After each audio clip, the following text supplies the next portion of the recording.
right, guys, next video in the series, I'm going to show you what we're doing on this project. So let me just briefly recap. We've got a house that we're buying on Wilson. We've gone through, we did a walkthrough on the property, went room by room, told you what we're doing, came back to the office, broke it down on the whiteboard so you had a room by room cost. We've gone through the different exit strategies, how you sell, different options to sell, obviously a breakdown on some of the math, and buy a house, get a check, which is one of my favorite videos. It's a great strategy, and you're going to see the math at this stage here and what we ended up doing.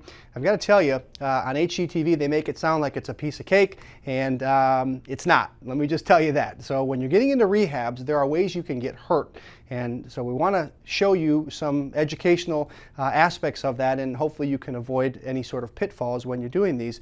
We are available to work with if this is interesting to you and confusing. That's why guys like me exist, so we can help you get through this maze. But at the end of the day, there is a science behind it, there is a math behind it, there are strategic decisions that are going to govern how you end up pursuing the deal and ultimately how you end up working the deal through the process. So this is designed to give you what we do, what we look for, and ultimately what we're doing in the deal. So hopefully it makes sense to you. You can see why we get so excited about these. You can make a lot of money doing these deals. They're great. So let me go back to the board here and show you exactly what we're doing and why I'm so excited about this deal. So, okay, very quickly, this is Wilson. This is the multiple paydays that we're going to receive on this deal. Quick recap, acquisition cost is $130,000. Rehab is going to be, if we go full scale, $40,000. The ARV fixed up, great condition, is going to be $230,000. So in this case, we've made a decision that we're going to go with option 2B. You say, what's 2A? Option 2 was a partial work for equity. We looked at putting $5,000 into the property and what we could sell it for, or putting $10,000 into the property and what we could sell it for. $10,000 was option 2B, and that's what we're going to do, a partial work for equity. So because we're not going to do the full $40,000, we don't need to borrow all of that money in one lump sum. In this case, we're going to borrow 70% of the value, a very standard, very conservative loan-to-value ratio. The ARV is $230,000. We borrow 70% of that. That's $161,000. So my box number one, even though it's not a box, my number one here is the fact that we're going to borrow 70%. Okay, number two, we have a purchase price of $130,000. We're going to put $10,000 into a partial rehab. $10,000 is going to get us really far. It's going to clean the place up, take care of the mechanicals, paint the outside because curb appeal is really important. We're going to get people in that can see the cosmetics that they can do to really increase the equity position they have to create value through the work that they do. So now we're going to have a basis of 140. We borrowed 161. Right now our basis is 140. Well, if you subtract the two, you have a $21,000 difference. So where does that money go? Number three, $21,000 goes in the HIP National Bank, right? This is the HIP. So HIP National Bank means you're overfinancing, you're overfi. Remember the Webster's word of the day, overfi? This is a classic scenario. Let me just touch on that briefly. You're borrowing more than you need to do the rehab. Now, quick caveat, let's say that we put 10 into it and we negotiate with the buyer and we have a couple other things that we need to do. Let's say we have another $5,000 to spend. Let's say that we don't sell it after doing $10,000, we have to put another $10,000 into it. So you have this little cushion in case that happens. Now, I can tell you we're not going to have an issue selling it. The interest we've had already, when we haven't even closed on it yet, has been immense. Putting 10 grand into this place is going to make it sellable very, very quickly. So I have no doubts about that. However, there's always things that don't go according to plan. You always want to be prepared for contingencies should something go sideways. So in this case, right off the bat, we're putting 21 grand in our pocket. That money, again, is tax-free because it's a loan. That money will get paid back out of the 161, that's part of the 161. When our buyer goes to the bank and gets a mortgage, the 161 gets paid off, which includes the 21,000. That's why it's tax-free. But I want to just pause right there. Buy a house, get a check. When you walk out of this closing, you've already got 10,000 allocated for your repairs. You just put 21 grand in your pocket, tax-free. That's exciting. And your buyer is going to be the one paying it back for you. That's exciting because someone else is paying back the debt. So we get excited about overfinancing. Now there's a fine line between borrowing too much but when you're at 70% of the value, it's a very, very conservative, very normal loan to value ratio, I should say. So, okay, now we've got 10,000 into it. we're selling it on terms. Again, option 2 was a terms sale. Well, guess what? Nobody moves into our houses without putting money down. We would require a $10,000 down payment, and I can tell you on a house like this, even with work to be done by the buyer, a $10,000 down payment is very, very expected, very standard, and frankly, that would be probably a bottom range down payment we would be expecting. Now let's also say this, if you're selling it to a buyer who has to put work into the property, they have to come out of pocket with money. So I always use the example of a pie. The pie is the buyer's money. There's only so much of the pie that the buyer has. If they take $10,000 out for the down payment, the rest of the pie has to go into the property. So I wouldn't expect a $25,000 or $30,000 down payment when you have a buyer that has to put money into the property. That should make very, very simple sense.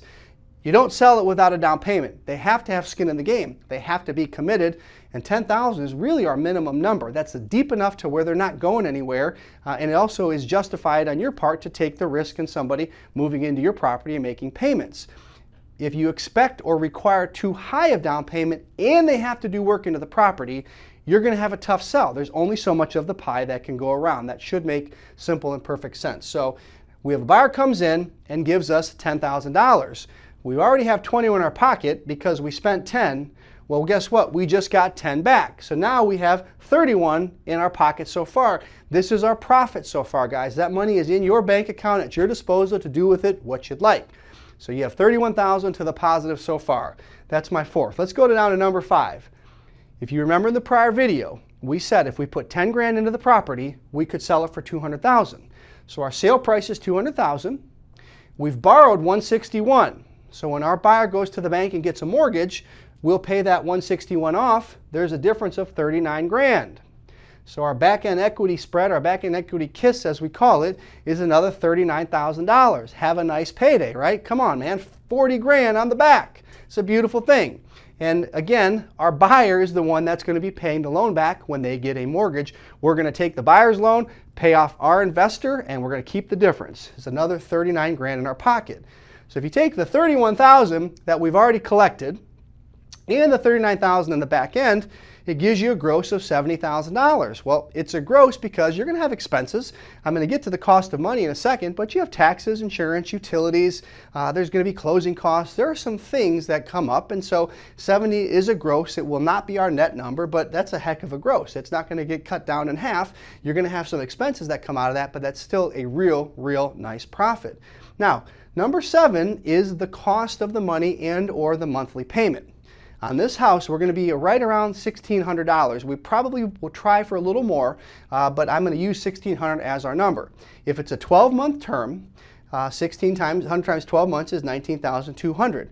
Well, it's going to be at least a 12-month term because we want a 12-month minimum. You'll see in my next little box here that we want our capital gain to become long-term, not short-term, which adds 20% to our bottom line. I've covered that in a few prior videos. I'll get there in just a second. So the 19.2, if you have an investor, so now you have a private investor that you're making payments to, this is pretty much a wash. You're not going to cash flow on that because the money coming in from your buyer goes out to pay your investor. Now, if your investor is a partner, which is very normal when you're getting started, most people starting out in real estate don't have private lenders lined up, and the ones that they can find, which family, friends, you have a circle of people right now that can lend you money, that would love to lend you money under the right structure. You just don't know that yet because you haven't explored it. They want to partner with you. They don't want to just be a bank and have a first mortgage. They want to say, look, I put the money up, you do the work, we'll split the profits. Very normal, or it's a 60-40 or 70-30, whatever the breakdown is. Hopefully you're on the higher side.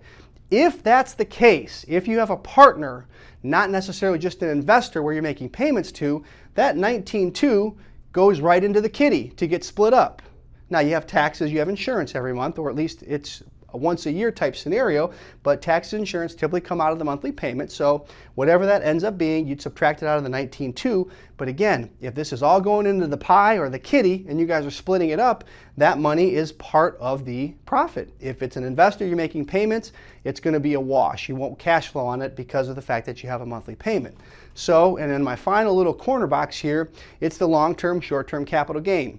Again, I said this in the prior video, if you had a calendar year buy and sell within 12 months, you are subject to a short-term capital gain anywhere between 35 and 40%. If the sale takes place outside of that 12-month calendar year, 366 days or beyond, that 35 to 40% goes to about 15%. Guys, it's bottom line to your pocket. I don't know how many times I can stress that. If you can cut your short-term to a long-term capital gain or convert it to a long-term capital gain by requiring your buyer to not get a loan before 12 months and 1 day, and by the way, it's a simple provision in the agreement. Buyer cannot finance before 12 months and 1 day. That's all it has to say. No matter what they want to do, try to do, doesn't matter. They can show up with a bundle full of cash and try to pay you off. It's in the contract. It's not acceptable. That's all it is, by the way. Doesn't have to be fancy. Don't have to think past it. You have a provision that says you can't cash out in less than 12 months. You just enabled yourself to convert your short-term to a long-term capital gain and literally added 20% to your bottom line. I want to jump up and down on that. It's so important. 20%.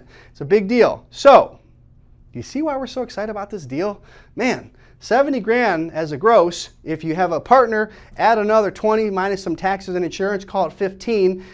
You have a real nice profit margin here. You still own the house. You still retain title. If something ever were to happen with your buyer, you go do it again.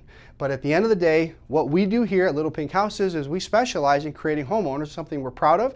It's our purpose. It's what we do every day. It's what gets us out of bed and gets us excited. How we qualify our buyers makes a big difference, and I have not seen any other outfit in the country that takes the time and takes the vetting process as seriously as we do and sets the buyer up for success. People that work with us as buyers, people that buy our homes, we put in a position to become homeowners within a 12 to 18 month window. Self-employed is a huge demographic for us. Anyone that has gone through a divorce or loss of job or transfer of job or any life circumstance, it's hard to get a bank loan. And there are a lot of people out there that fit that bill. They can put a chunk of money down, would love an opportunity to do a work for equity where they can get a good deal on the property and create their own value. At the end of the day, when we set them up and require them to follow through this blueprint to home ownership, the roadmap to success, they get a loan. And that's what we're here for, and we want them to become homeowners. In fact, we've got a mission to create 10,000 homeowners in the next 5 years. We got some work to do, and we're looking for good people around the country that want to help us achieve that mission. If any of this resonates with you, there's opportunities to work with us in a variety of ways. Click the link below and you'll be able to reach us and inquire should you be interested. But at the end of the day, we're proud of setting our buyers up for success.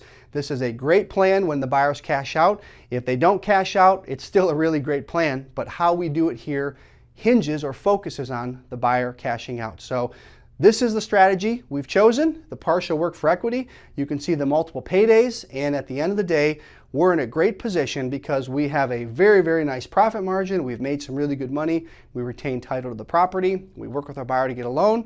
Once they get a loan, we then take the money, roll it over, and do it again. Guys, this can be a machine that you can create by planting these seeds as you go forward. So I will stop there. I hope that my very busy board made sense to you. I was getting some looks from the guys behind the camera saying, man, are people going to be able to read? They're going to get a headache after looking at this board. And if you do, I'm sorry, but there's a lot of really good information on the board that I want to share with you guys. So I hope it made sense. And we've got another video we're going to share here that breaks down a couple other things, but this is the strategy we've chosen in this video series, and I hope you can see why. I will see you on the next video. I see you've been watching our videos, and I want to give you a big thank you. If you've ever wanted to get into real estate investing, there's never been a better time than now. Click the link below for more information on how you can work with myself and my team, or visit pinkaffiliates.com. That's pinkaffiliates.com. We have a variety of options for you to get started at whatever level you are interested in. Click the link below, visit pinkaffiliates.com, and see what Pink can do for you.